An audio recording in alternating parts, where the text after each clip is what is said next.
Hi friends, మామిడికాయ పచ్చడి వేడి వేడి అన్నం అద్రిపోయింది. అసలు ఎలా రెడీ చేసుకోవాలో ఈ వీడియో అయితే పూర్తిగా చూడండి. అసలు మామూలుగా ఉండదు. మా హాస్టల్లో పిల్లలు అయితే మళ్ళీ మళ్ళీ చేయమని అయితే అడుగుతున్నారు. నోరు ఊరిపోతుంది కలుపుతుంటేనే. అసలు నాకైతే చాలా ఇష్టం అండి. మీకు ఎంతమందికి ఇష్టమో కామెంట్ చేయండి. వీడియో అయితే పూర్తిగా చూడండి. పచ్చి మామిడికాయ పచ్చడి సూపర్ టేస్ట్. నేనైతే తిన్నాను, చాలా బాగుంది. ముందుగా అయితే 5 మామిడికాయలు అయితే తీసుకున్నాను. ఈ 5 మామిడికాయలతో అయితే సన్నగా ముక్కలు కట్ చేసి పెట్టుకోవాలండి. ఇది చూడండి, శుభ్రంగా కడిగి నేనే చెట్టు మీద నుంచి కోసి శుభ్రంగా కడిగి ఇదిగో ఈ సైజు ముక్కలు అయితే కట్ చేసుకుందాం. ఇది ఇంక ఈ విధంగా సన్నగా అన్ని ముక్కలు కట్ చేసుకొని పెట్టుకోవాలి. లావుగా ఉంటే బాగోదు, చిన్న ముక్కలే ఉండాలి. మనం మిక్సీకి వేస్తాం కాబట్టి ఇదిగో అన్నీ ఈ సైజులో అయితే కట్ చేసుకొని పెట్టుకోవాలి.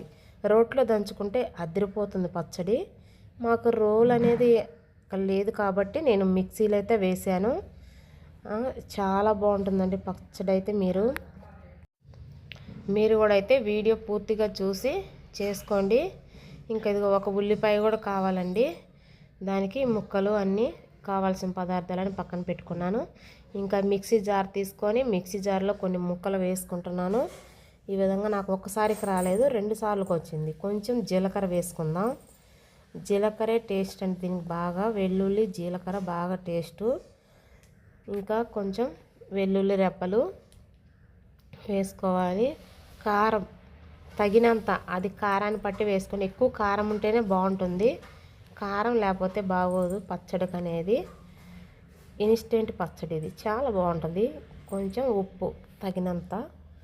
ఇంకా మిక్సీ పట్టుకుందాం.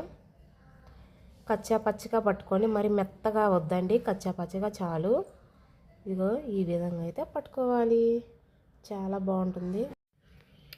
ఇంకా అదైతే ఒక గిన్నెలో వేసుకోవాలి, పక్కన పెట్టుకొని మళ్ళీ కూడా అలానే మిక్సీకి వేసుకుందాము. ఇగో అన్నీ వేసేసానండి. మీకు ఒకసారికి అయితే సరిపోతే ఒకసారి పెట్టుకోండి. నాకు 2 సార్లు కాబట్టి నేను 2 సార్లు చూపించాను. ఇంకా మళ్ళీ ఇందులో కూడా కొంచెం ఉప్పు కారం అయితే. దీంట్లో స్పెషల్ ఏంటంటే ఉల్లిపాయలు వేసాను. ఉల్లిపాయల ముక్కలు కొన్ని వేసి కొన్ని తిరగమాతలో వేసుకోవాలి. ఇంకా అన్నీ ఈ విధంగా అయితే పట్టుకొని ఇంకా కలుపుకొని పక్కన పెట్టుకుందాం. పచ్చడి అయితే రెడీ అయింది. మిక్సీ పట్టడం. ఇప్పుడు ఒక బాండి పెట్టుకొని కొంచెం ఆయిల్ పోసుకుందాం. పచ్చడికాయ ఆయిల్ ఎక్కువ ఉంటేనే బాగుంటుంది. ఇంకా ఆయిల్ అయితే వేసుకొని పోపు దినుసులు వేసుకుందాము. పచ్చిశనగపప్పు, ఆవాలు, మినపప్పు, జీలకర్ర, ఎండుమిరపకాయలు ఇవి కూడా వేసుకొని అయితే కొంచెం మెంతులు వేసాను. ఇంగువ పౌడర్ ఉంటే చాలా మంచిది. ఇంగువ పౌడర్ అనేది వేయలేదు. ఉంటే వేసుకోండి. ఇంగువ పౌడర్ చాలా టేస్ట్ ఉంటుంది. ఇగో ఇప్పుడు మెంతులు కూడా వేసాను, అది మీ ఇష్టం, అది వేసుకుంటే వేసుకోవచ్చు. కొంచెం కరివేపాకు వేసాను. ఇంకా ఇప్పుడు ఉల్లిపాయలు కూడా వేసుకోవాలి. ఇది ఏంటంటే కొంచెం పసుపు వేసాను, కొంచెం లైట్గా. ఇంకా తర్వాత వేగిన తర్వాత ఈ పచ్చడి అనేది అందులో వేసేసుకొని కలబెట్టుకోవాలి. ఒక 2 మినిట్స్ ఫ్రై చేస్తే చాలు, ఎందుకంటే పచ్చి వాసన పోవడానికి. అసలు అదిరిపోతుంది పచ్చడి మాత్రం. ఉప్పు తక్కువగా ఉంది నాకు, చూసుకున్నాను. కొంచెం సాల్ట్ అయితే వేసుకున్నాను. చాలా బాగుంటుందండి, మీరు కూడా ట్రై చేయండి. ఎలా వచ్చిందనేది కామెంట్ చేయండి. ఈ పచ్చడి ఎంతమందికి ఇష్టమో కొంతమందికి షేర్ కూడా చేయండి, ఎవరికి ఇష్టమైతే వాళ్ళకి.